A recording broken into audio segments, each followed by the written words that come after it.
Bonjour Marie. Bonjour Valérie. Alors vendredi 25 septembre, tu vas venir à l'Atelier des possibles à Albigny pour proposer une formation autour du sketchnoting.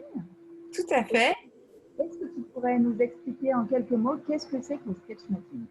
Bah oui, c'est vrai. Le sketchnoting, c'est illustrer ses idées de façon simple avec des mots-clés et des dessins. Quand je parle de dessin, on n'a pas besoin de savoir dessiner. C'est vraiment des dessins simplifiés type pictogramme.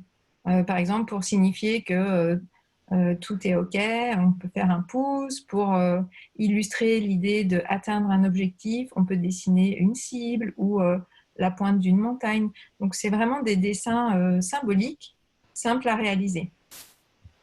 Ok. Et en fait, ça sert à quoi d'utiliser le sketchnoting? C'est pour quoi faire?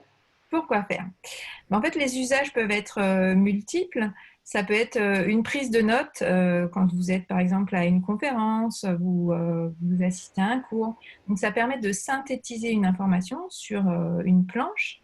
L'intérêt, c'est qu'en fait, quand on fait son sketch note, on est vraiment concentré, on est en mode actif, on va dire, et ça permet vraiment une mémorisation de ce qu'on est en train de faire par rapport à une prise de notes habituelle, un peu standard, où on est plus en mode passif. Donc il y a ce côté-là.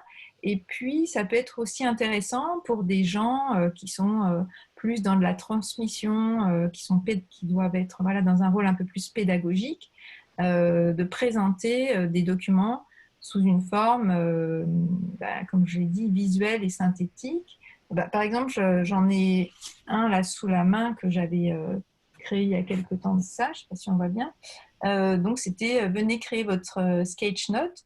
Donc voilà, on a une bannière, quelques idées clés, quelques petits dessins.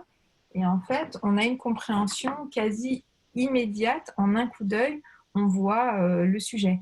Donc c'est vrai que pour un public de jeunes, c'est en général très apprécié.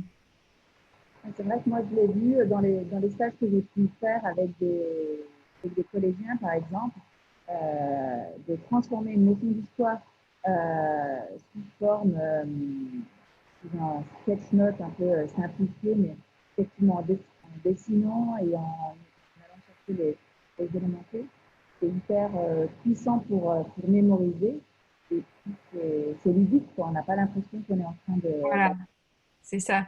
C'est aussi effectivement l'avantage de tous ces outils qu'on appelle de pensée visuelle, c'est qu'on s'amuse, il y a un côté fun, et à la fois c'est quand même sérieux, on partage des informations, et donc il y a aussi ce côté, voilà, la puissance derrière de une information qui est facilement compréhensible.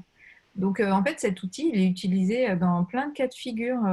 Euh, Comme je dis, pour des formateurs, des coachs, mais aussi dans le milieu de l'entreprise, pour des managers, pour faire passer des messages. Sur les réseaux sociaux, on voit de plus en plus de communication comme ça avec des dessins, des petits dessins un peu colorisés. Et, euh, et chacun trouve sa propre patte. Il n'y a pas une bonne façon de faire, mais par contre, ce qui est intéressant, c'est d'apprendre à structurer les éléments dans la page, et c'est ce qu'on verra lors de cette journée de formation. Comment synthétiser un audio, un texte, comment faire des dessins avec un rond, des bâtons, des choses comme ça. Ça s'apprend, et puis après, en pratiquant progressivement, on gagne en confiance. Il y a aussi cet élément-là, je pense, qui est important, c'est d'oser se faire confiance, oser se lancer. Et après, une fois qu'on a commencé, on devient addict, et c'est plutôt sympa. C'est super. Et donc, du coup, juste une petite dernière question. Je veux dire qu'à la fin de la journée, en fait, l'idée, c'est qu'on soit capable d'utiliser cet outil-là dans notre quotidien. Par exemple, comme tu disais, si on va à une conférence ou si on fait une formation, pouvoir transformer ce qu'on a appris en sketchnoting ou de pouvoir l'utiliser si on anime des réunions. Euh, Oui, ouais, je te remercie de me poser cette question. C'est vrai que l'objectif, et c'est aussi pour ça que je propose une journée, c'est qu'on ait le temps d'y aller de façon progressive. Et l'objectif, c'est vraiment que ce soit un outil pratico-pratique que vous puissiez utiliser dès le lendemain. Et donc, en général, en fin de journée, d'ailleurs, je vous fais travailler sur des sujets qui vous seront utiles pour que vous commenciez à me présenter, enfin à présenter au groupe une planche et que vous la, voilà, vous la commentiez, etc. Donc, vous avez aussi les feedbacks du groupe, donc c'est toujours intéressant. Et après, dès le lendemain, comme je vous dis, vous pouvez utiliser ça dans votre quotidien. Ok, super. Donc, super. Top. Et ben, du coup, rendez-vous vendredi 25. Rendez-vous vendredi 25 avec grand plaisir. Voilà, j'espère qu'il y aura plein de futurs sketch-noteurs. Et puis, eh ben, je te remercie encore pour l'invitation à l'atelier des possibles. Avec plaisir. Merci à toi. Merci, à bientôt.